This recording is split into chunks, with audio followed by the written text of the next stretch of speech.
Hey guys, and welcome back to another video. In this video, we're going to be starting a brand new series with a new psychological horror visual novel, and this one looks creepy. This is Tiny Bunny, and it is a episodic visual novel that has 5 episodes. Currently, only 4 are out, and the 5th one is coming out very soon. I was lucky enough to get an early access look at the newest episode and the whole game from Serenity Forge, so huge shout out to them, and thank you so much for the code. So we're going to be playing through each episode and leading up to the release of the newest episode, episode 5, which comes out on December 5th. So I hope you are excited. I'm super excited. I know nothing about this game, and I'm really interested to see what happens in it. So, without further ado, let's dive on in. Okay, here we go. I honestly know nothing about this game. I don't know what to expect. I don't know the plot. I know there's multiple endings based off of what you do, and it's a non-linear game, which is super interesting to me as well. So I'm really interested in what's going to happen. The wind clawed at my window all night long. And before we even begin, I'm going to go ahead and move my face cam so you can read along as well. So, boop. Okay, there we go. Face cam moved. I might have to move that again. I don't know. We'll see when things start popping up. It wandered the fields and howled like a hungry beast. An endless song weaved from all sorts of voices, shrill, gentle, sneery, twined in the air. They were shouting and laughing and arguing about something. Someone was running through the snow while casting long shadows that would occasionally creep close to my bed. Our house had a mind of its own, the creaky old mind of a building that had seen a lot in its days and was seemingly trying to share its wisdom with the inhabitants. The lonely house faced the forest, and the dark green thicket gazed back with its hollow eyes, rustling, whizzing, swaying back and forth. One could come out and stand at the edge of the forest to reassure themselves there was nobody behind the crooked trees. Fuzzy silhouettes swaying in the wind couldn't possibly do any harm. It's just a play of light and shadow. Just a play. I knew it. It was just my imagination. I was already 12 after all. Still. Yo, I see it. I just see there was a face in the freaking thing. Episode 1, the owl will arrive. Did y'all see that freaking face in the thicket, whatever it was? I couldn't tell what it was. It looked like a fox. If it was a fox, we're gonna have problems. Let's begin.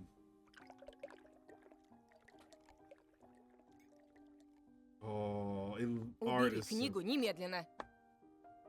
Oh, this voice acting. That's really cool. Also, the art looks incredible. Incredible. Hey, put your book away. Put away your book. How many times have I told you not to read at the table? It's bad for your health. Look at how slouched you are. Oh, we can do choice clicking. Interesting. Also, chat, since the voice actors aren't in English, I turned it down a little bit so I can just read it myself. You'll still hear them talking, but you won't hear them super duper loud. Also, devs, if you need an English voice actor, hit me up. I don't even know if I can fit any of the characters, but still, hey, I'm here for you. Okay, hide. So I'm this guy, it looks like. I didn't protest and put the book about Conan the Barbarian aside. I was stuck on a line I couldn't understand after reading it 3 times anyways. Oya had already finished her breakfast and was munching on some cookies. She was so enthusiastic, she almost looked like your typical girl from the commercials. You're not going anywhere until you finish all of it. I, on the other hand, was still trying to drill a hole in the plate with my eyes, as if it would make the porridge disappear. Hazy anxiousness welled up inside, all because of the previous sleepless night, the black forest around our house, and the gloomy wild. I wonder how horrifying the bottom of the ocean is. Quite horrifying, to be honest. Or how cold the black forest is at night. The spoon fell out of my hand. Mom showered me with a cold glare from her green eyes. What did I just say? I'll get it. I had 10 seconds to catch my breath before battling the nasty porridge once again. I felt around for the spoon. I love the little movements. I know it's so simple, but I really like that. What is this carved on the other side of the table? Karina? Hey, that's my mom's name. I guess she carved it out with something pointy when she was little. She sure was a rascal, damaging the furniture like this. She would scold me for a week if I did something similar, though. Should I remind her about it? No. She's been in a bit of a bad mood lately. I imagined her being my age sitting under this table. I wonder, was Mom afraid of the dark back then? Are the sounds coming from the attic? Or the thick forest? I imagined my grandma coming to my little mom's room, sitting at the edge of the bed where Olya sleeps nowadays, and saying this in her soft, smooth voice. Taiga is a special place, little girl. It's watching you closely, sniffing you out, trying to discern what kind of beast you are. If you're a good sort, it won't abandon you in times of trouble. But if you're a bad apple, it'll grab you by the side and drag you under the ground. And that would be that. Grandma was caring. She never fought with anyone, never yelled, never swore. Those were the times without the maddening screams until late at night, without smashed dishes and mutual accusations. Our parents used to love each other back then. Oh, that's sad. I remember listening in on one of the conversations by chance. They were talking about Grandma getting prepared for her funeral. She had already bought a casket, and she called it her cute funeral box. Okay. It waited for its time in the closet. It waited for its time in the closet patiently. It was black, upholstered with meat-colored materials on the inside. That's gross. I saw it when my grandma was getting buried. The house didn't change since the time she was alive. Only all of the photos were gone. Glass-covered pictures with gray faces of my ancestors. They all had a dead but watchful look in their eyes. I crawled out from under the table. Olya was done with her cookies, and was looking at my share like a sly woodland critter. I turned my gaze towards the frosted window. There was a lot of dark pines outside, but they didn't grab my attention. The pattern of frost formed a picture on the glass. There it is! That's the face we saw. That's a raccoon, I think. Maybe. No, it is a fox. It's a fox! Oh, no. The fox, chat. It's the fox. Olya, look. It's a fox. Where? It looked almost like those optical illusions thingies they put on the back of student notebooks. A mixture of lines at first glance, but if you blur your vision a little bit and look under a certain angle... Not outside, on the window. Look, there's a nose, and here's a nose, and here's... Hey, eat up. Yes, just a moment. I don't see anything. Hurry up, there's not much left. Ah, there it is, but it still doesn't look like one. And I'm telling you it does. Nuh-uh. It does. Stop it, these kids, I swear. Now I couldn't see the fox either. It disappeared. Went away. Only the frosty patterns, similar to stretched out nettle leaves, kept creeping up the glass. My dad entered the kitchen with long, measured steps. I want to have a beard like his when I grow up. Mom would always ask jokingly, come on, shave it off, it stings. This was so long ago. Nowadays, rumbling doors and witty comebacks were an everyday occurrence. Olya always covered her ears whenever she hears something like, what's the point in all this, through the wall. That's so sad. Gosh.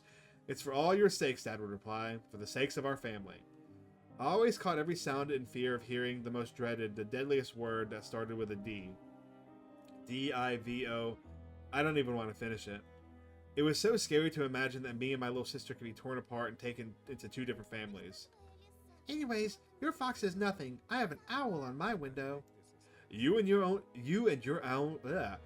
owl talk again. You said you believed me just yesterday. Has anyone seen my car keys? I remember leaving them on the windowsill. Right. Maybe you did, and maybe not. You're a grown man, a father of two, and still... Karina, please stop. Just let me get ready in peace. Your keys are in the basket, near the phone. Well, thank you very much. Anton, stop making a martyr out of yourself and finish eating already. But the owl... There was no owl. But there was one.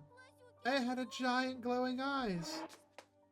Olya sprung up from the chair and placed her hands on her little face, imitating the pair of eyes with fingers the size of an apple each. Last year you said you had... Oh, what is that? Babia? I don't know what that is. You had Bobby Eye? I don't know how to pronounce it, in your closet. And now this owl? I wonder if that's some kind of like Russian monster, maybe? The boogeyman, maybe? I don't know. But I saw it. Olya shifted her gaze back and forth from Dad to Mom to me, but couldn't find any support. Have you thought about befriending it? You know, like feeding it with imaginary mice. Don't bully our girl. She's just afraid to sleep alone because she's still little. Oya pouted her lips in rebellion and rushed into the hallway. The staircase that led to the second floor creaked.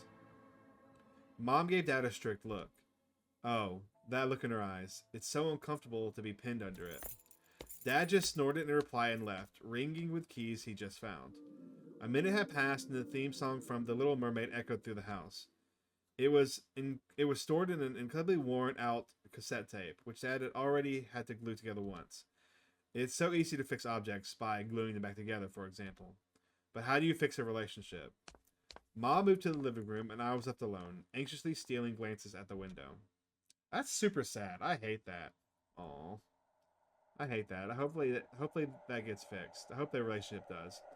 Oya had trouble sleeping ever since we moved into this house. She would toss and turn or curl up into a ball under her blanket. Sometimes she would jump up in the middle of the night and turn on the VCR. Cartoons helped to take her mind off all the troubles we had with the move and our parents. And then Oya saw the giant flying monster outside her window. She became obsessed with it. Our parents did everything in their power. They tried every little trick to get rid of those ridiculous fears. Oya refused to sleep alone and didn't believe that the owl was just one of her nightmares. After last night, I was unsure what to make of my sister's words and what to think of it myself. Can nightmares be infectious? That night I couldn't get a wink of sleep and ended up thinking of what to expect from my new school. There were a couple of days left before the beginning of a new term. My imagination drew long, twisting hallways that led to a classroom full of kids. But all those students behind their desks were simply dark figures cut out using a template. Oh, that's creepy. Circular holes gaped in the middle of their faces, and a pair of eyes blinked inside those holes. It was if some completely different creatures were looking at me from behind the flat black silhouettes. Their cruel glares, filled with icy sneers, made me shiver from head to toe. Will I survive here? Won't they gang up on me and beat me down, stomp on me with their bloodied shoes? The damn school can burn for all I care. I just wish for anything to happen to it. Doesn't really matter what. I didn't want to go there that badly. I didn't want to see people who were just itching to smack me on the head, trip me up, think of a new offensive name for me worse than the previous one. It felt like the glasses I wore made me an outsider or some sort of monster. My gaze slid across the drawers hanging on the walls. I couldn't consider myself a great artist, but Olga begged me to hang them. Drawing them was the only thing that made me happy as of late. The small circle of friends I'd also enjoyed my paintings, and they promised to call me from time to time. Sometimes I imagine Mom picking up the phone and saying in a cold voice, "You've got the wrong number." Or, "Anton is not around." Anton is not around. I imagine my future classmates lying on their beds just like me, listening to the howls of invisible werewolves outside their windows. Maybe my new classmates will like me after all. But who would ever like a boy with thick glasses? I mean, my dad used to wear glasses when he was little, and now he's married to the most beautiful woman on the planet, my mom. The house creaked, pressed by the wind. The condo we used to live in, a 9-floor concrete building, buzzed with the neighbors' drills, mumbled with a TV set from behind walls, cried like a baby from the big family next door. Our current house, though I can't really call it new, was completely different. It was silent and easygoing during the day. Its shadows lay dormant in the corners, on the closet cobwebs under the stairs, but they all woke up during the night. Something was watching me from every corner, almost as if the old photos of my deceased family, with their ashen eyes, were hanging on the walls in place of my drawings. The floor was squeaky, rusty drains were moaning, the attic was occupied by noisy drafts. One could think the house was performing some sort of demonic melody. And then I realized I was, in fact, hearing music. It was already playing for a good while. Somewhere at the edge of my perception, I could hear a flute.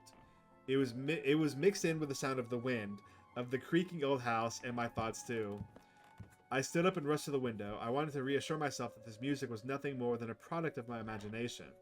It's not like someone is playing it there, amidst a cold, snowy night, right? Oh, don't open... Oh, no. Oh, no. That's not what you do. You don't open it. Oh, that's cool. Whoa. Someone was dancing in the fields. Black silhouettes I could barely make out, with a dark forest as their backup. or backdrop.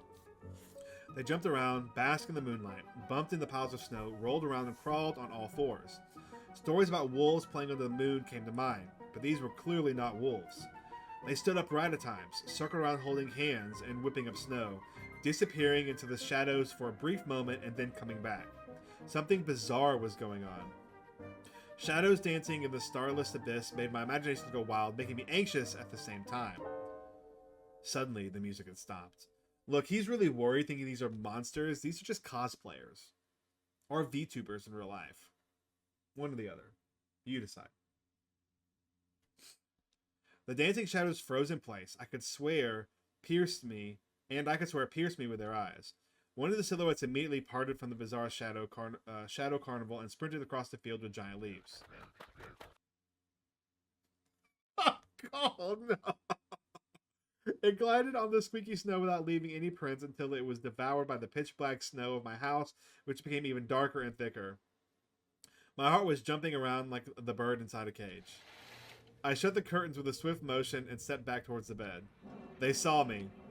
A freezing torrent of fear washed over me. I stood in the middle of a perfectly dark room and listened to some unwanted guests move and scrape around, looking for an entrance. The sound moved into the right, then circled around the house. Now my guests should be at the front door. I jumped onto the bed and covered myself with a blanket as if it could protect me. The shackles of fear locked my muscles. I remember the funeral, my grandma lying there, hands crossed on her chest, her facial features sharp like that of a tin doll. Ants running up and down the legs of the chairs that held my oh my gosh, grandma's casket. Oh my gosh. Oh my gosh. I imagine those little creatures climbing up her head and pulling up her eyelids with their tiny legs. Then her wrinkly eyeballs would once again move inside their sockets and she'd be able to see her grandchildren. I was chanting the spell she taught me. Okay. Oh my gosh. Through the whole procedure. And now, lying under the blanket and listening to the squeaks and howls, I was repeating the same words. On the island of Buyan, underneath the blemished sun, in the sea of color blue, stands a cabin made of wood. There lay lard and ashen hair, for the spawn of the devil from the devil's lair, to feast and always to leave alone. God's faithful servant, named Anton. Evil leave this house must. Ashes to ashes, dust to dust. Bizarre sounds had disappeared. I cautiously peeked out from under the blanket and saw curtains waving around like a hanged man. And then the night doused me with a new portion of boiling terror. The sound scratched at my eardrums. In reality, something or someone was scratching at the front door, hurried, clawing at the wood, demanding to be let in. The door was shut. Dad had become very cautious recently, so we installed a sturdy lock. I remember him staring at the forest intently as if he was looking for someone. Ashes to ashes, dust to dust. I hugged my knees, placing my chin between them, and drilled the door with my eyes. It was so flimsy and weak before the night of darkness. And then the doorknob twitched slightly. Then it turned halfway, once, twice, as if the person who tried to enter had no hands. The doorknob tilted once more and then started clicking violently. My jaw cramped from fear. My wet fingers clutched the blanket. The door creaked open and the wind taunted me, moaning inside the tin drains. Now, you'll see. The door was wide open. The darkness writhed inside the carnivorous mouth of the doorway. Tosha. It was as if the night itself was calling out to me, flapping its black wings and squeaking with rusty hinges. I was trembling, ensnared by the web of darkness that hung in the corners of my room, waiting for the one who weaved it to come out of the gaping black hole. Tony. My abdomen tightened in my chest and rose up, ready to exhale a desperate scream. But before I was able to do anything, the darkness asked me, Tosha, you asleep? Oh. My sister's pale face protruded from the thick shadows. I almost screamed from relief. Olya? I'm not sleeping. Did something happen? Olya frowned and stuck out her lower lip, a clear sign that she was about to cry. It's there again, staring at me. Shoo her away, Tosha, please. I'm so scared. The fear that was tormenting me just a minute ago crawled away and hid somewhere in my stomach. I needed to calm Olya down. It was just a dream, silly. Don't be scared. Dreams don't bite. No one is going to harm you. Olya sobbed. She was trying her best to believe me. But was I sure myself? I have an idea. Let's go to your room and watch the video, Sleeping Beauty, for example. You like that cartoon, don't you? Why does the Sleeping Beauty have a prince and I have a scary bird? That question took me by surprise. Alright, let's watch Cinderella. My thoughts became tangled, fuzzy. What was that? What studied me with its eyes while dancing fugely under the moon. The darkness was clinging to the window, and it couldn't be fooled by Grandma's old chants. It couldn't be satisfied with a feast of lard and long ashen hair. Tosha, you coming? Yes, just a moment.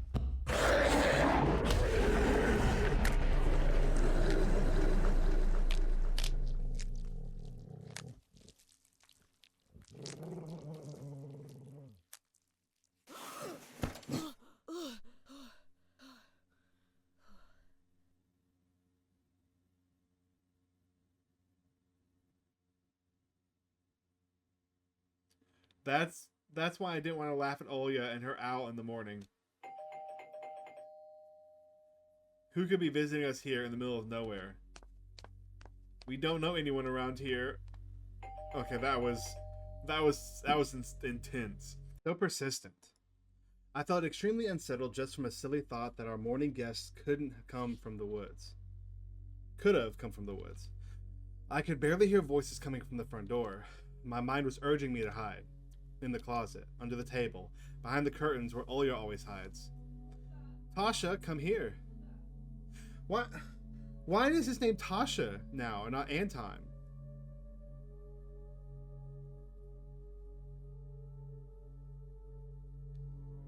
Interesting. That's really interesting. I felt like kettlebells were tied to my feet, but still dragged them towards the hallway. Oh gosh. A couple of policemen towered over me in the doorway. They smelled like frost and worry. My mom always winced and grumbled the moment she saw patrol cars, worse than bandits. At the moment, though, she looked somewhat confused. Hello? Hello? See, I call him Anton there. I don't know, that's interesting. The senior officer, who wore a grim expression, nodded. A boy had gone missing yesterday. His name was Vova. Look at this place, please. Look at this, please. Have you seen him? The policeman held out a photograph to me. I love the animation. The animation of this is really, really cool. There was a ginger boy around the age of elementary school, pictured with a wall carpet as the backdrop. He had a striped cat in his hand and wore a wide smile. No, I haven't. Are you sure? Look closely. Where would I see him? I don't know anyone around here. I barely leave the house. Well, maybe you've seen him from the window. That's right. Your window looks straight at the forest, don't they? The window. No, I haven't seen anything. I see. He sounded tired, but his stare, long and heavy, was full of suspicion. I squirmed unwittingly under the weight of guilt, with his giant shadow cast over me. The policeman finally tore his eyes from me and glanced over the hallway, the stairway, and the cracks in the ceilings, which I haven't noticed before for some reason. How do you like your new place, by the way? Getting used to it? Bit by bit. It's just our little daughter misses the city a lot. Misses the city, huh? Have the locals been treating you well? Yes, everything is alright, thank you. The policeman pierced through me one more time with his brown eyes. My head started spinning. Can I help you somehow? I asked that in a shaky voice to look like a polite boy and to end this unpleasant conversation sooner. Now that I think about it, you look just like one of my nephews, little fella. He is a witty boy around your age, wears the same type of goggles. Always engrossed in reading those mystery novels. Told me he wants to enroll in the police school when his family visited this summer. Wanted to help other people, just like me, see? I felt uncomfortable, as if a distant relative and not a police officer stood before me. You know what? Little boys like you should stay at home, steer away from trouble. The times have changed so much. Mom interjected in a cold voice. You don't say. Ah, well then. What grade are you in, Anton? 6th. Have you made any friends here so far? Not yet. I'll be going to school for the first time after the break. Ah, then. I'll leave you my number just in case. Call me if you have any new info. The policemen were gone along with their shadows, the smell of cheap cologne, and the photo of a smiling boy. His face still stood before my eyes. I wondered what it was like for him being all alone there. For some reason, I thought of the forest swaying in the wind. What did his poor parents feel? And what would my parents do if I had gone missing? Would they cry, thrash around hysterically? Or would they accuse each other like they always do and forget about me eventually? Mom, this Vova, did he go missing in our forest? Seems like it, poor child. I looked out the window at the road. The police UAZ drove off towards the village. Our nephew, oh, wait a minute. I just realized.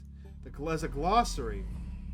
Oh! So, a nocturnal spirit used by parents to threaten ill-behaving children. It's a Soviet-Russian off-road freight passenger car brand. Oh, that's really neat. I like that. That's really cool. Babai. I don't know how to pronounce that still. Still can't pronounce that. The officer's nephew came to mind when he was splitting off old paint from the windowsill. I remember all those teenage mystery novels from the Black Kitty series I've read this summer. Let's see, what is that? Black Kitty, a series of contemporary Russian original or translated teen mystery books. Okay. Your average boys and girls investigated all sorts of mysteries there. They looked for clues, spied on suspicious people, and after a set of amazing adventures, bam, solved any complicated case. They became local celebrities and must have made their parents very proud. I noticed a trail of policemen's footprints that led to the forest, and then it clicked in my head. Why don't I start an investigation of my own? Maybe I'll find that lost boy, and I'll get a reward. Olga will be so happy. And not only Olga, Mom and Dad too. Maybe they'll even forget about their quarrels for a while. Maybe I'll even save us from the D word. I fantasized about buying Olga a Tamagotchi and getting a cassette player and a bunch of tapes for myself, and a whole box of Kinder Surprise. When was the last time our parents bought us any toys? Last autumn, I think. My dad lost his job at the time, and there was that annoying song about it. The song Accountant, which is a song by an all-female Soviet pop band by the name of... oh gosh. It's Combination. That became wildly popular in the early 90s. I had little to no idea what the accountant's job... I had little to no idea what was the accountant's job like. They cost money, I think. Neighbors used to envy us. But nowadays, Mom and Dad barely had any money to afford sweets, and Dad would always divide a single chocolate bar between me and Olga. Sometimes I gave her my share too. No matter how much I wanted to eat sweets, she was still just a pipsqueak. I couldn't wait to go out, looking for clues. I'm going outside. Yeah, right. You want the police to go around with your photograph next? The forest is so thick. What if that boy got snatched up by wild animals, or something even worse? Even worse, echoed through the hallway. I won't go far. I'll stay away from the forest. Did you hear what I said? Or should I repeat myself? Better go pack your school bags or play with Olga. The sound of splashing water came from the kitchen. It meant that the argument was over and Mom had the last word. Oh, snap. Okay, let's save. So this is the non-linear. What does this eye do? What is this? What is this? The cross has seen so many people come and go into this house. It was black as if it was abandoned by, absorbed all human sin from the long years it was hanging under the ceiling. After Grandma died, Mom was going to take it off and hang a horseshoe in its place as a lucky charm. But she cut herself with the cross sharp corners and almost fell from the stepladder. Dad called it a sign from above and ordered the cross to be left alone in its rightful place. A Mom's peg top, a family relic. My mom played with it when she was little, then she gifted it to me. Olga was next in the succession line. The toy belonged to her now. She stared at the dancing spindle as if it could show her something, a fairy tale or maybe even our future. Now even my little sister was a bit too old for the old squeaky peg top. What was the last one? The phone? My parents prohibit me from making long-distance calls, but from time to time I really want to hear my old friends. Sometimes I would just pick up the phone, listen to the low hum of the zoomer and the distant crackling, imagining the wind howling in the ice-laden cords. Okay, so we can either open whatever this is, this little door here, which I guess Olga's there. We can go to the kitchen, or we can go to the front yard. I wonder if we can do multiple of these things. Let's go to the front yard. Never mind. Anton, I'll whip you if you make a single step out the door. Never mind. What if I do it again? I need to distract Mom somehow, or I'll get scolded and ass whipped by Dad's leather belt. Okay, then let's go in here. The dark, stuffy closet. Mom says it smells like mice, but how would she know their smell? She hates it when I stick my nose in there. She's afraid I'll cut myself on the freshly sharpened axe. And Olga can't even be lured to close it. Oh, excuse me, lured close to it. She thinks the Ba-Bai is living there. I tried to help her fight her fears once. I opened the door and turned on a dim lamp so she would see there was nothing but cobwebs, Dad's tools, and scratched walls. She still didn't believe me. And I like to hide in the closet and listen to Olga count outside. 1, 2, 3, better hide from me. And then drag her feet on the creaking floorboards, hoping that she wouldn't need to look for me in the cramped monster's den. Interesting. Anton, get your ass out of the closet immediately. So I can't do anything in the closet. So let's go into here. Okay, I saw open there. We can turn back. The decrepit and stain-covered calendar was one of my favorite form of entertainment in Grandma's house. I remember waking up and running to the kitchen so I could tear off yesterday's leaf first thing in the morning, as if the coming of day would get lost in the taiga forest without my help. One day closer to New Year's, one day closer to Grandma's funeral. I haven't touched this calendar for years now. Since the time they started writing dark and spooky death chants, it only made me gloomy instead of funny proverbs and superstitions to be exact.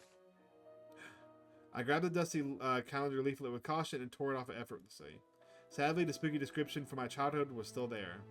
7 horses carry the log. If 7 can't carry, bring the 8th from a fairy. They will take it away and never come back. It is the fate of the log this is the fate the log cannot escape. I crumpled the gray leaf and threw it in the waste bin, hoping it would get rid of the anxiousness that washed over me. It was spreading inside me like an ink stain on a blotting paper. What else can I click? Okay. Emircom of Russia has declared a state of emergency due to adverse weather conditions. According to the weather forecast, a cyclone is moving towards the region. Expect heavy snowfall, blizzard, and snowdrift on the road. Keep your eyes open and take care of yourself. The side of an old ocean freezer was checkered with my childish drawings, Mom's recipes, and all kinds of stickers from bubblegum with dinosaurs that Oya liked so much. Among that still life picture hung a piece of ruled paper with the phone number of the police officer who visited us. First Lieutenant Tikhonov, I read inside my mind, looking at the officer's sprawling handwriting. A scrap of paper was held by 2 pieces of broken magnet and some of old Ovia toy, and those pieces just barely covered up the numbers as if to taunt me. I leaned toward it to unveil the mystery and take the piece to a safer place where it would wait for its time when I would finally find Volva and be the first to call the police with happy news. Anton. Mom's reproachful eyes stared at me. What do you need it for? Hands off, you'll lose it. Angering my mom was the last thing I wanted, so I lowered my head. Let's open the fridge. Open. Grandma kept ice cream for me and Olga there, but now I could only see meat bits for soup and clumped together pelmeni. I grew to hate them already, and that is a Russian variety of dumplings made by boiling thin underleaf dough filled with mincemeat. One may even call it Russian fast food. Interesting. Okay, that's it. Turn back. Lie to Mom. It was difficult to lie to Mom, but there was no other way for me to run away from home. Mom, something's wrong with the TV. The picture is dim and there are stripes all over the screen. Mom's face became visibly distorted. Ah, you're killing me here. So have you had enough of shooting those stupid ducks now? I told you the kinescope will go dim because of your console. Where will we find a TV technician in this hole, huh? Maybe it's just the settings. Please go see for yourself. Strange. It worked fine in the morning. Maybe the snowfall caused it. Mom rubbed her hands clean on her aprons and went to Olga's room. Let's run! Run! Let's go to the front yard.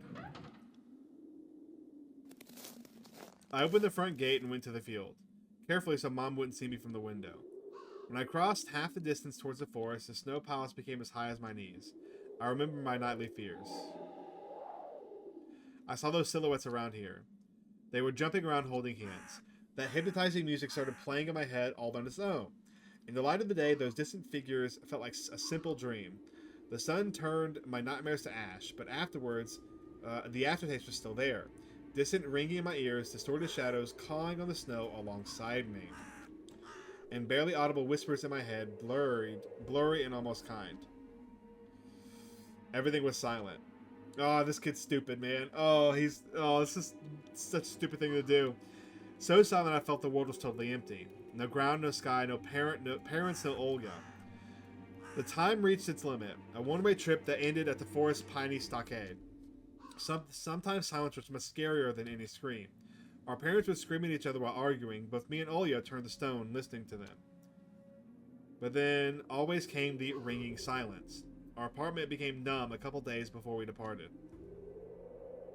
It was hard to remember the last time Mom and Dad joked around, laughing or spent time together. Almost like all of it was in a previous life. When they kissed with Olga present, she always frowned and snorted in a funny way. It's so freaking sad. But one day it all changed. Something important left our home, and something scary filled the remaining void. It was as if a fire broke out, and our parents were hurriedly packing our belongings, trying to save themselves and us. From who, though? From the people with dead, cold eyes who sometimes visit us in our previous home? Ugh. The eyes that only saw balls of worms on the black ground and everything. And somewhere far away, a siren was going off, trying to warn us of a coming menace. I shuddered, chasing away my delusions, and looked around. There's only me, this white field, and the wind that was whipping up icy dust and belts of powdered snow. I squinted from the sun and turned my eyes into the sunless forest. It looked especially dark in contrast with blinding whiteness. Knobby tree roots slithered under the snow like fat snakes. Rotten leaves and continuous needles froze into the ice. Oh no.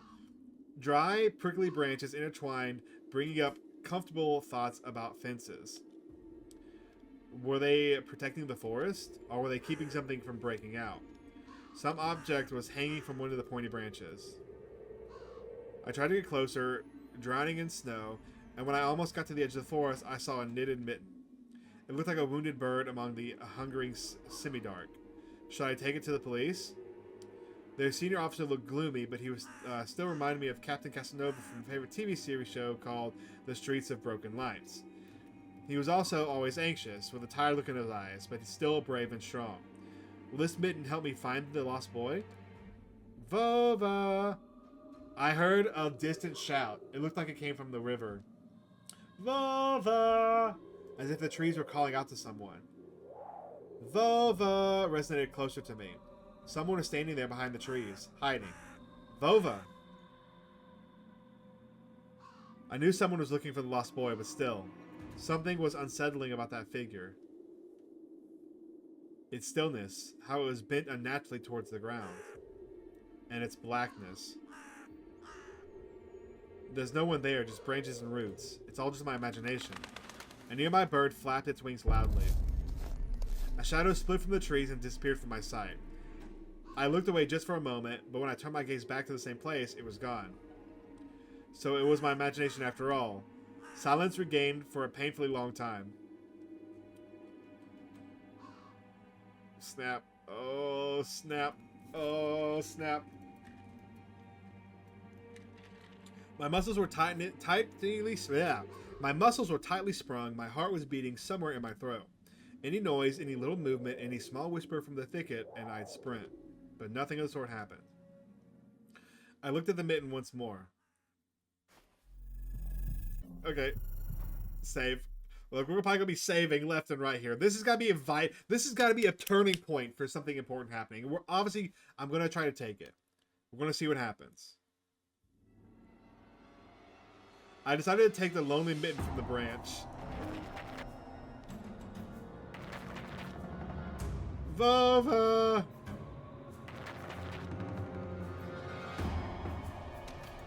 A shout rumbled across the field and dissolved into the distance. No echo, no hope for a reply.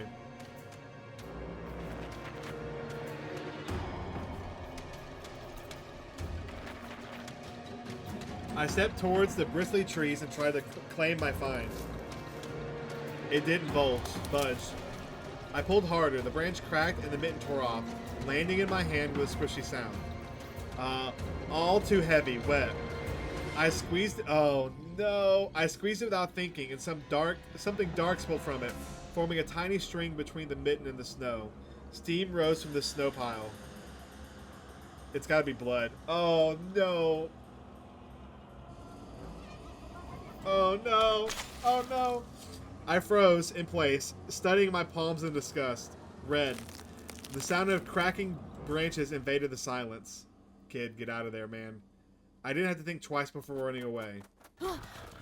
Someone was chasing me from the darkness, breaking pine branches, closing the distance with giant leaps. Snow was slowing me down. Crazy thoughts flew through my mind. I'll get caught. They'll get me. I'll get dragged into the thicket. I'll be gone forever. But there was one more voice, probably one of reason. It gave me strength, spurred me on. You can do it. Don't stop. I heard an animal roar behind me. It was so loud, my ears went numb. It felt like the sound had come from a pack of hungry beasts rather than a single one. Their nostrils sucked in freezing air. They sensed my fear. Two giant wings flapped above my head. An enormous shadow flew over the clearing, a hoot, a wheeze. The roars were coming from all directions now. From the dried up raspberry bush, from twisted pines, from under the windfall. Hurry, run, don't look back. It felt like I was inside a nightmare. The snow clearing became viscous like quicksand. I was stuck in place. I pulled my leg from the mushy trap just to be caught in a new one, even deeper than before. I continued to drown, sinking deeper and deeper with every desperate push. Was snow ever this sticky? I screamed in horror after realizing it wasn't snow. Someone or something in the snow pile was clutching my pants. Oh my gosh. I gathered all my strength and rushed forward. The pressure on my legs was gone. My boots slipped out of the hole and my soles were on the hard surface again. I reached a clear path with one jump and from there ran to my house. Its gloomy facade didn't look threatening now.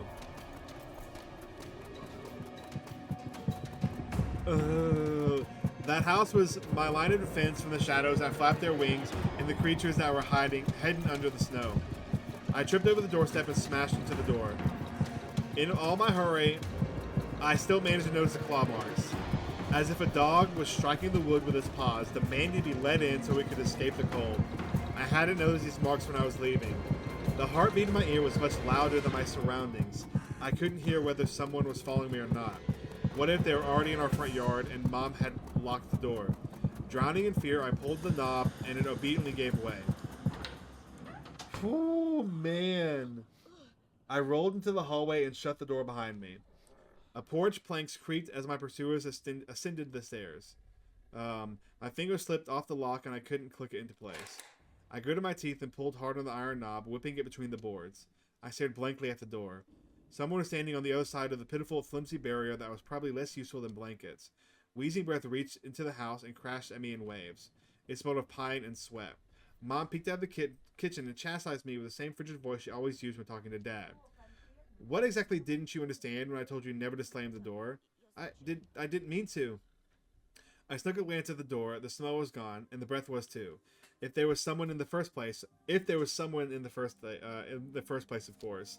Here, a mere 5 meters away from Mom, my fear was slowly weakening, melting like snow in spring, and with the last bit of strength, I had left my body too. My legs gave way. I propped myself against the wall so I wouldn't fall over. Mom's expression changed immediately. The cold mass of shookness and detachment was gone. Mom looked the same as before all those quarrels. She finally saw my condition, my wet pants plastered with snow. Where have you been? What did I tell you, huh? I told you to stay home. Am I nothing to you now? I got afraid she would cry. I reached out to her like when I was very little and wanted her to cuddle me. But Mom regained her composure fast and put on her usual face. Her eyes shined like steel. Her voice rang out. Your dad can't find his cigarettes. Be honest, did you snatch them? Were you smoking in secret? There was someone chasing me. I thought I stuttered as soon as I started explaining myself. Tears welled in my eyes. Mom leaned towards me and sniffed my clothes like a beast, searching for the smell of tobacco. Then she squinted her eyes in suspicion and looked into the front yard. Her expression changed in an instant, and she covered her mouth with her hand. Look over there at the fence. Oh my gosh. I can't believe she was like, the kid obviously is like super traumatized, and she was like, "Do you take cigarettes? Did you take the cigarettes?" That's wild, man. My heart started thumping as if I became prey once again and my pursuers were following me into the field.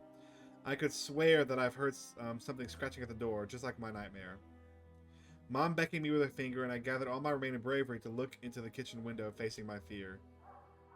I could barely discern some hairy silhouettes swimming in the snow through the icy winter patterns on the glass.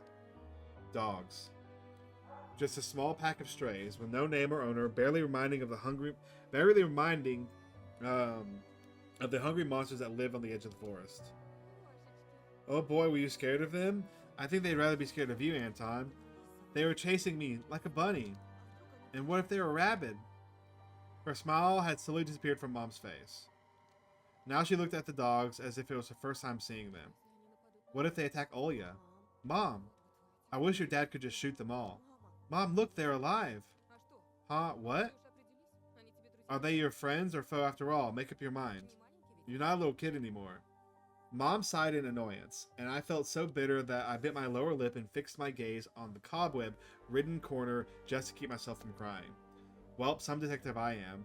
In reality, I wasn't risking my life among monsters, but rather my pants among a sack of stupid strays. And for what?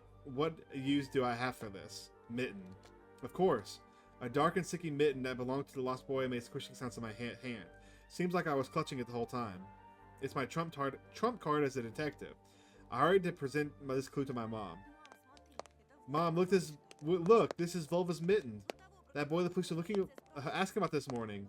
It's drenched in blood. I found it hanging on a tree. I can show where. Let's call the police right away, like the officer had told us to. Mom, look. Ew. A shadow of doubt slowly crept into Mom's contorted face, as if she was trying to remember something distant, like someone tries to remember their dream, but their image slips away. Stop it this moment. Olya will go insane if she hears you. She already has trouble sleeping and whines all the time, and you joke around like this. At the moment, I realized the mitten was actually wet from snow. There was no blood whatsoever. I wanted to sink through the floor from embarrassment. Come here, my boy. Come here, my boy, who cried Wolf. Oh, don't just stand there. Come take your pills. Oh, no. A golden-colored pill, reminiscent of dead wasps, fell into my palm. I already took one during breakfast. Don't talk over me. I told you to stay home, and Dad would have given you a good whipping for that. Come on, take it, or you won't be able to sleep at night, and you have school tomorrow. So I had to swallow the bitter medication, drinking it down with similarly awful water that gave off a taste of chlorine. Maybe it wasn't Volva's mitten. Maybe it wasn't a mitten at all. Just like the forest monsters, and Olya's owl. Am I going mad? What's happening to me? Either the pill had an immediate effect, or my overexerted brain didn't let the fear inside anymore. Sincerity washed over me, bringing yawningly indifference along with it. Anton, you done? See, you can't do it when you you can do it when you try. Take off your coat. Are you asleep? No, Mom, I was just thinking. But what about, I wonder? It's just something silly. Mom scrutinized me with suspicious eyes, as if she wasn't sure she was looking at her own son and not some doppelganger that just came from the forest. Is everything alright? You had the exact same expression when the policeman asked you about the window. I'm alright, Mom. She heaved a deep sigh. Fine. It seemed like the house had changed. The sofa's fabric had become discolored. The fingerprints appeared on the bathroom tiles. The light bulbs also felt different, dimmer and yellower. Even the saliva inside my mouth had a different taste. A melody from Aladdin could be heard from the upper floor. Olya was done rewatching her favorite Little Mermaid episode and switched to the other tapes. I slowly changed my home's clothes, stopped before the sink, and studied my reflection in the mirror, like I was trying to solve one of those spot the difference puzzles. I went upstairs. Jafar and Iago's voices died down. I walked past Olya's bedroom and slipped into my own. Okay, let's see what this is. My Triceratops figurine. I know all sorts of dinosaurs, velociraptors. Oh gosh. Oh, good lord! Those are dinosaurs. Oh gosh, those those are definitely dinosaurs. I remember going to the movie to see Jurassic Park back when we still lived in the city, taking pictures with the T Rex in the hall. It turned its head and roared. It was awesome. And next to it was the Robotech Transformer. I love this cartoon. When the jet fighter speeds up into intro, wait, excuse me, when the jet fighter speeds up in the intro among the sounds of blaster fire, you know the next 20 minutes will surely be amazing. Zentripede Space Station was captured. Rick, get ready for battle. Um, I've dreamed about becoming an artist since Dad bought me my first comic book. Fly, that magazine was the coolest. I especially liked the big space related edition with alien monsters and that funny episode about a Gindarami. I started drawing all kinds of stuff since that day, and I seem to be getting pretty good at it. One of my letters even got published in Fly once. Maybe someday they'll even publish my comic. There was one more. Looks like there's somebody right here, by the way. I just noticed that. The forest didn't look as grim during the day. The entangled tree branches in the distance and the snowy field between our house and the forest brought sleepiness into my eyes. But sometimes I would still catch myself looking into the window at the icy treetops instead of doing my homework. Anything else? No. Oh, there was something, I think. Shoot, I think I missed one thing that was like over here. One of the drawers was empty. I hid the mitten there. Ooh, I got an achievement. The simple action drained the last bit of strength from me. I sat on the bed. Yeah, there is something there. And only then I noticed there was someone behind the curtains. My tired hand dropped the sheets. Whether it was due to medication I took or the stress I underwent, the room began to contort, as if the wind was blowing the walls out like a pair of sails. The corners of the room bent and undilated. The only stable thing in the whole room was the figure between the windowsill and the curtains. A flimsy piece of cloth was stuck to my hidden visitor. It reminded me of burial sheets. Olya? Who else would be standing there? I stood up and licked my dried lips. Yeah, Olya, this is so funny. The silhouette was unmoving. It was enveloped softly by the curtains, as if there was a thick layer of darkness there, not a human being. I reached towards the curtains, but dumb beat my heart, controlled by medication. The wind sang in the field with a chorus of voices. For a second, I wanted to return to the bed, just lie down and watch the person behind the curtain, knowing full well they were looking back at me. They were looking at me without blinking, waiting for me to fall asleep. Placid rings rustled against the holder when I pulled open the curtains. Gotcha! I knew it was you from the beginning. A blindingly bright halo lit up above Olya's head with a setting sun as the background. My sister was shining. When she was just a baby, Dad always used to say she was shining with happiness. I always retorted, but Dad, she's not some flashlight. But I brought her to the window one day, and sunlight poured on her smiling face. It felt like she was holding a light woven child. I was holding a light woven child. I saw everything. Oh, really? What did you hide? She was just like my mom when she was little. Before she puts on her sad mask of tiredness and switched between to her commanding tone of voice. It's nothing. Just. Olya ran up to the table, her eyes round, and asked, "You stole something and hid it there. Are you a thief?" What? Don't be stupid. I didn't steal anything. A clear image came to mind, a mitten hanging from a tree branch. What if I did steal it after all? From the forest, from the tilted figure standing behind the black trees. Olya couldn't be selfish and stubborn when Olya could be selfish and stubborn when she wanted. Then show me. Swear that you won't tell anyone, then I'll show you. Olya wore a plighting smile. I swear on Mom's heart. Oh my gosh. Okay. I know she heard in one of the movies about the pioneers we've watched. Don't say something like that. Olya nodded and made a gesture with her hand, locking her mouth with an imaginary key. She was filled with curiosity that was splashing in her giant eyes. I opened the drawer and Olya leaned in, holding her breath. It looked like there was not just a simple mitten, but some sort of exotic critter. Is this someone's mitten? She said that as if she couldn't understand what she saw. A certain boy lost it and got lost himself. Now, you do understand how dangerous it is for kids to wander to the forest, right? He must be really cold out there. Will they find him? They will. The police are going house to house, showing his photo to everybody. Olya traversed the room with care and pressed her tiny palms against the window. And why are they going to the houses and not the forest? Are they scared? The question caught me off guard. The police aren't scared of anything. They've already scouted the forest. Yeah, right, flashed my clouded mind. Did they really check every nook and cranny where darkness, cold, and whispers of tiny branches dwell? If that's the case, how did they miss the mitten? Or did it appear later for me? I changed the topic, as if trying to get Olya as far away as possible from the forest thicket. We may get a reward if I go find this boy by myself. A lot of stuff, like in the Wheel of Fortune. Sounds cool, right? Olya wasn't listening to me. She was piercing the forest with incredibly adult eyes, uncharacteristic for her. What if the owl got him? Nonsense. An owl won't be able to lift a human. But you know what? I was picking my words with the utmost care. I forced them out of my overexerted brain.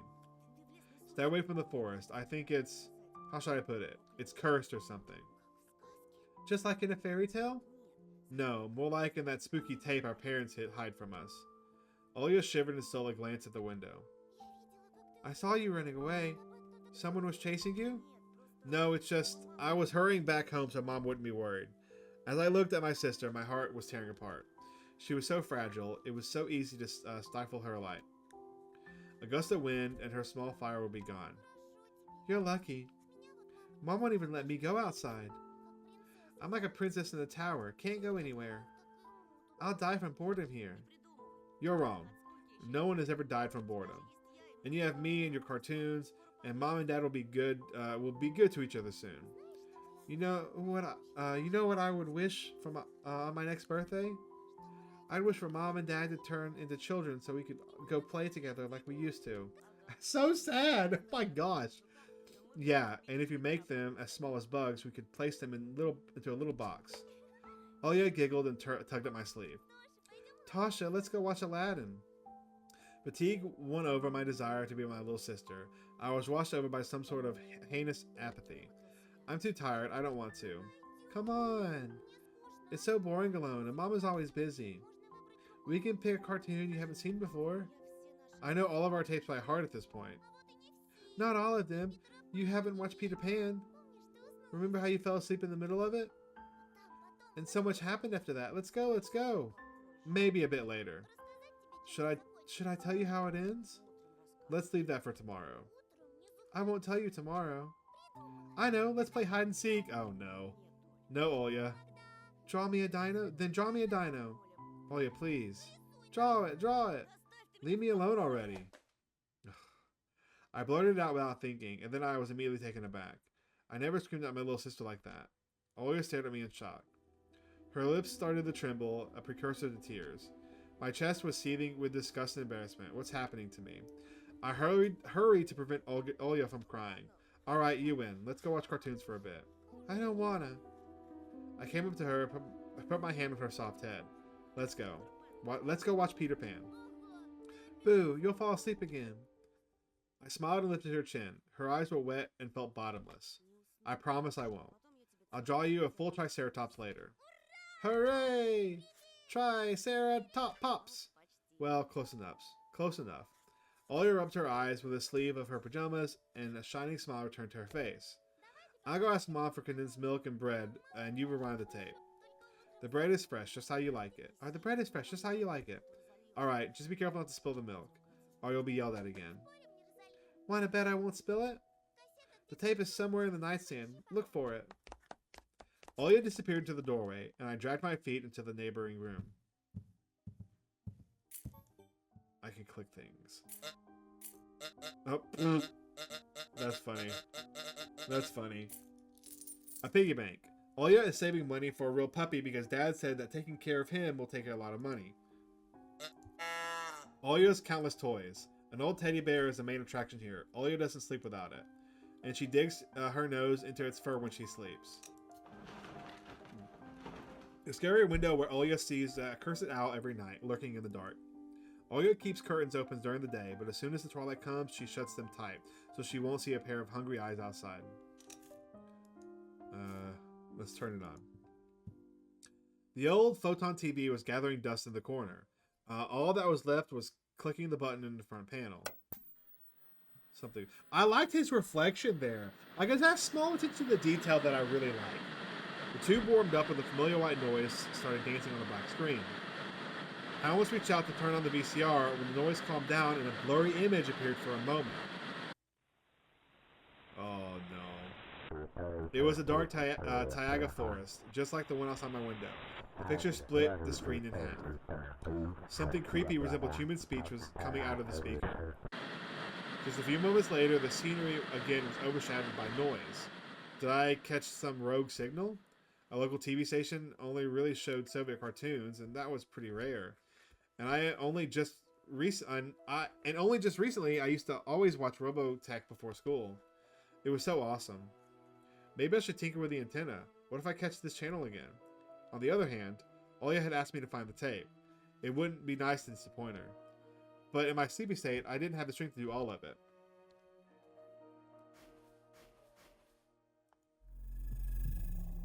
And here we go.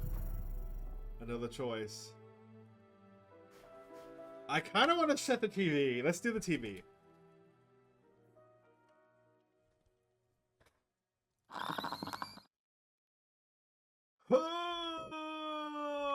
The picture finally cleared up. But the moment I rejoiced at finding the weird signal in, the TV started coughing, a voice barely coming through the canopy. He was often seen at the moment when a small snowy hills were lined up on the screen, pierced with rickety crosses. A male voice was narrating a slow, mournful voice. It was pitch black night at the cemetery. In that fateful dark time, little Sienna met her fate at the face of a monstrous thicket dweller. The locals call him none other than the Forest Master. I froze. I did my best not to move, as if doing that I could scare away the narrator. I listened closely to every word. The beast dealt with the helpless girl in a masterful manner. The camera panned across the snow with something black spilled over it, looking for ragged pieces of cloth that were thrown all over the place. I didn't want to think where the singer's remains were trapped in there, so I shut my eyes without thinking. The voice continued. Wolves are a rare guest in these parts. Here's what Tamara, the old woman that lived near my crypt, had to say. A close-up shot of the face of the old homeless woman, weary from life and alcohol abuse, rattled on the screen. Yes, such a fearsome beastie it was, worse than the rising dead. The old woman splattered saliva all over the rectangular mic. Oh, I see it! Oh, I freaking see it! Oh, I saw it! Did you? Oh, no! And it's the stink. It's like the rest of her comparison was swallowed up by the sound of a horn. I've never felt anything like that. It was just there, standing there, yes, right where you stand, boyo, and pierced me with its eyes, right in the middle of the day. It was so huge, that one, with glassy eyes. Obscenities were covered up by another beam. You know, they say if this demon lays its eyes on you, it'll snatch you and put you into its bag, and you're done. Haha, but he won't touch me, hehe. Likes me, it seems. So they even call me the devil's wench. And it's definitely true. The carnivorous monster will not touch those who have fell to the level of the forest beast, going for the innocent child's blood instead. The forest master's presence is felt more and more on the outskirts of our country. Torn between believing in what was said and shrugging it away, I decided to record the remaining part of the documentary for some reason. I quickly grabbed the tape that was on top of the TV and put it into the VCR without even looking at the cover. Oh no! Oh no! No! What have we done? I pressed record and turned the tape up and paid attention to the slipping signal. It's not called the Forest Master for nothing. All of the animals obey it, be they hairy or feathery. They're all precursors for its appearance. If you hear howls in the distance, then it's most likely they already know where you live. If you find animal prints over your doorstep and birds watching you from trees, you better hide. It's already coming for you. And if you wake up at night and see a pair of eyes in your window, then soon,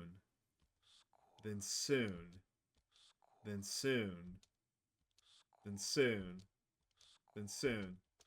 I missed it. The TV suddenly went mad and looped the last week over and over, piercing my ears.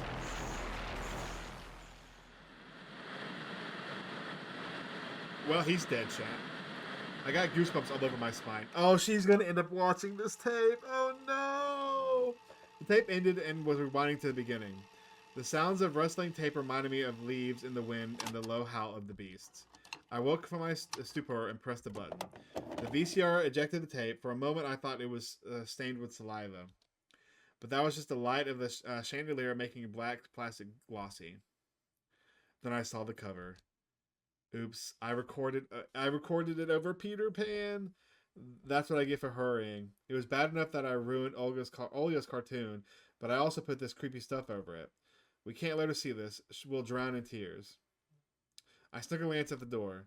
I could hear the clatter of glass and the squeaky floorboards. Olga appeared in the doorway.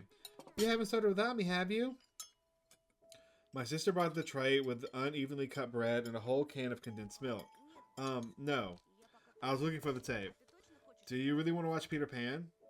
I do. Turn it on already. Mom will come watch her Brazilian drama soon. Come on, think, fake detective. You know, I didn't like Peter Pan. Maybe we should watch Little Mermaid instead. I've already seen it so many times. And you promised me. She's so stubborn. I know, let's watch a couple of Teenage Mutant Ninja Turtle episodes first, deal? Olga frowned, but ultimately gave up. She put down the tray and crossed her hands on her chest. If you want it so much. Can you open the milk can? I'm afraid I'll cut myself on the sharp edges. As soon as I stood up, colorful dots popped before my eyes, and my sore legs were pierced by thousands of needles. Only when I reached the sofa, I realized that the can was already open. Olga had tricked me, played me for a fool.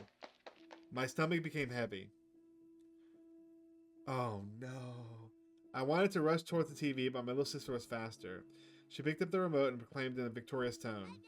Gotcha, gotcha, gotcha. As the remote's master, I command you to watch Peter Pan. I couldn't even open my mouth, but the VCR had already eaten the accursed tape.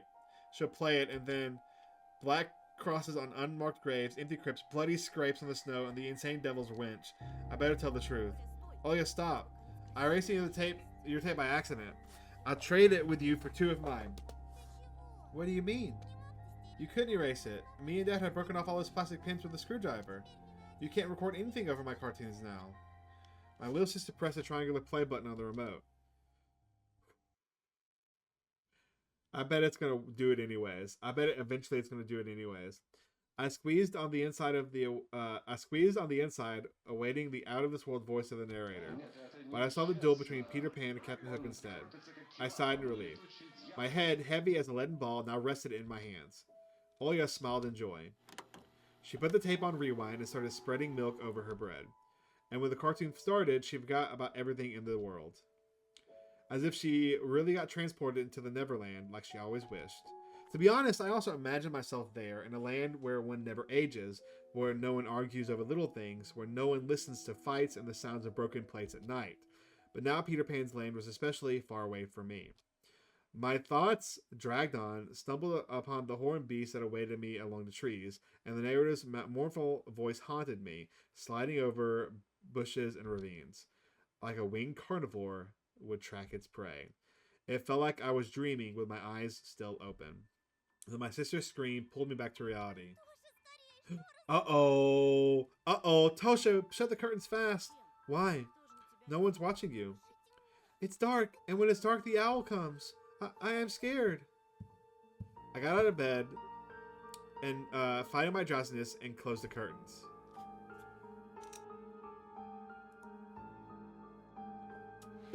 Okay. I did best not to look outside, towards the treetops, towards the taiga forest, which seemingly drew closer and closer.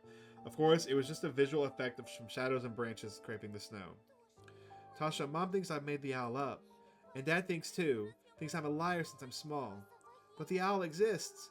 And honestly, it does. You do believe me, right? That it comes every night and... I swiftly grabbed Olga's hand and looked her in the eyes. I was trying to transfer at least some of my courage and determination. But did I really have those qualities?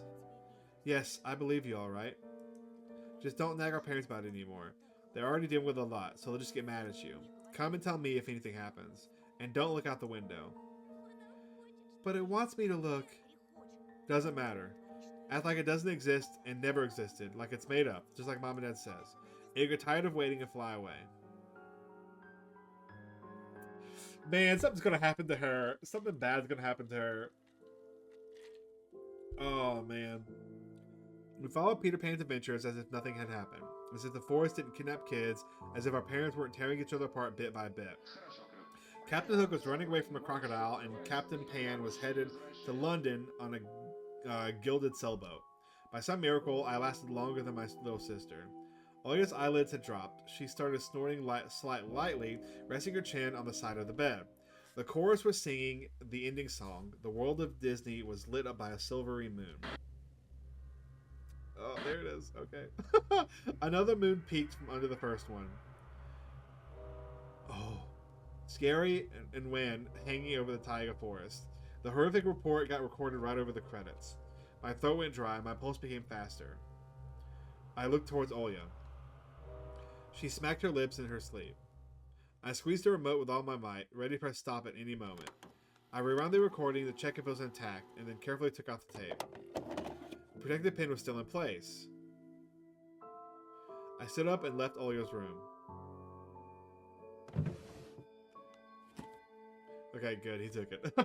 Whether it was by providence or by curse, I hid the tape alongside the mitten at the exact moment Mom peeked into my room. Enough playing around. It's your first day of school tomorrow. Go to bed, you should sleep properly. You don't want to be teased for being sleepy, right? Adults think everything is so simple, as if sound sleep would ensure my classmates would like me. I covered myself with a blanket up to my neck and listened to the house humming to something invisible rustling in the corner. My inner voice had a question for me. Do I want to hear that mysterious food again? Yes or no? Maybe it's just a part of growing up and I can't fully understand my own desires. The forest welled behind the barrier that was my walls. Something ethereal entity wandered the fields. Branches shook as if calling for me.